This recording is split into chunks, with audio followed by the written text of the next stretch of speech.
Hey guys, Caloric, founder and chief instructor of Black Phoenix Martial Arts and Fitness Academy and BlackPhoenixBootCamp.com. I'm here to tell you 3 things that you need to know and understand in order to lose weight when it comes to counting calories.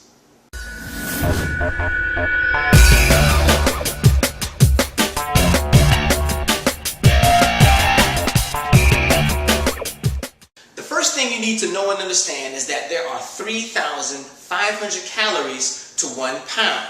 Now that's not necessarily to 1 pound of fat, nor is it necessarily 1 pound of muscle, right? That's when you're starting to get into your macronutrients, your carb, fats, and your protein.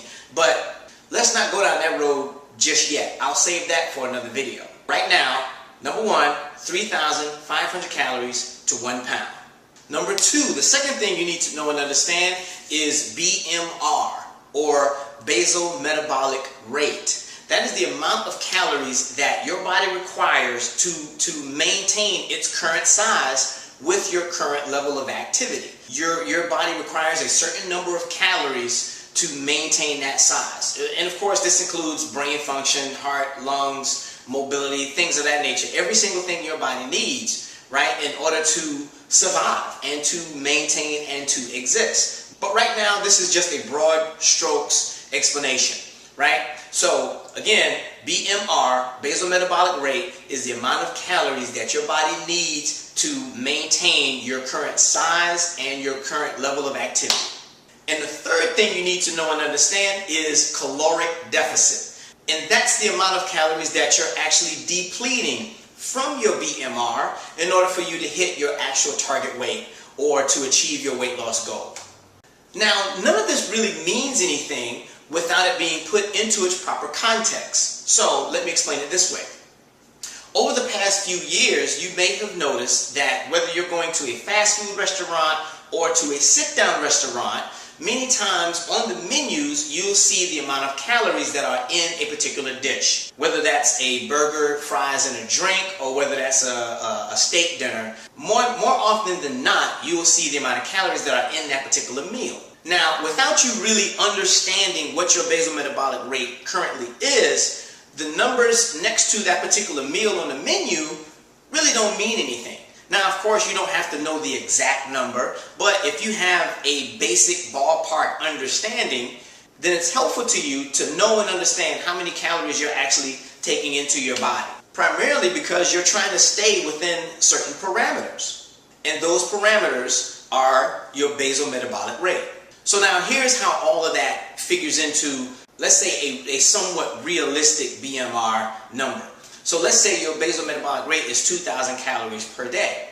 And that's the number you need to hit. You need to stay roughly within 2,000 calories per day just in order to maintain your current size. So let's say you have a 500 calorie breakfast, a 500 calorie lunch, and a 500 calorie dinner.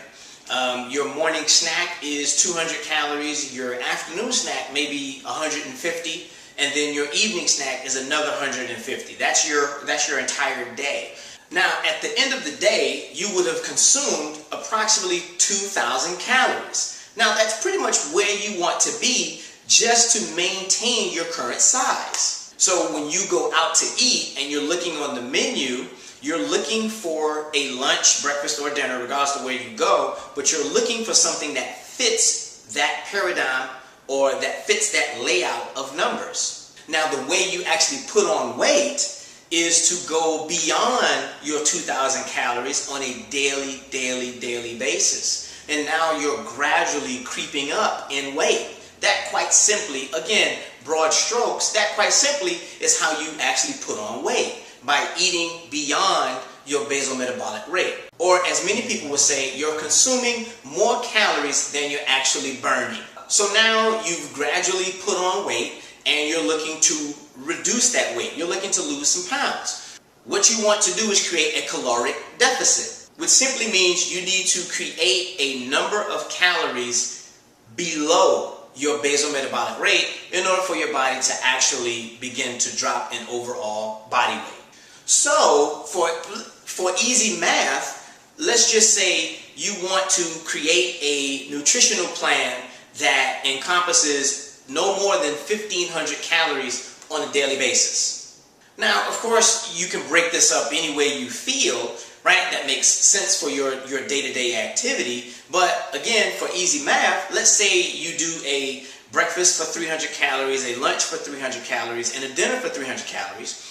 And then you have a morning snack for 200 calories, an afternoon snack for 200 calories, and then an evening snack for 200 calories, right? That's pretty much going to bring us 1,500 calories on a daily basis. Now, this is absent any changing of your day-to-day activity, right? You have the same level of activity. Right now, we're only dealing with caloric deficit, right?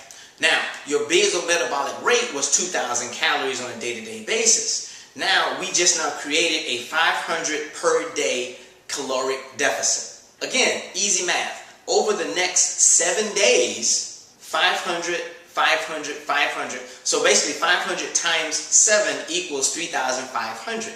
You have created a 1 pound deficit simply by changing your caloric intake. Now, quite simply, again, broad strokes, but quite simply, that is how you lose weight, by counting calories. Now, in our example, we did 500 calories. Now, of course, you can do 350 calories over 10 days, and that's still 3,500 calories. So there are many ways to do it, right? It all comes down to math. Now, like I said, again, this is broad strokes. I can't really stress that enough.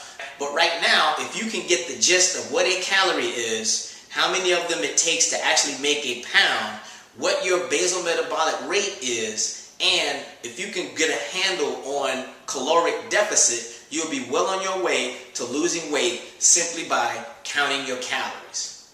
This is Khalil Shabazz signing off for Black Phoenix Martial Arts and Fitness Academy and BlackPhoenixBootCamp.com, and I'll see you in class.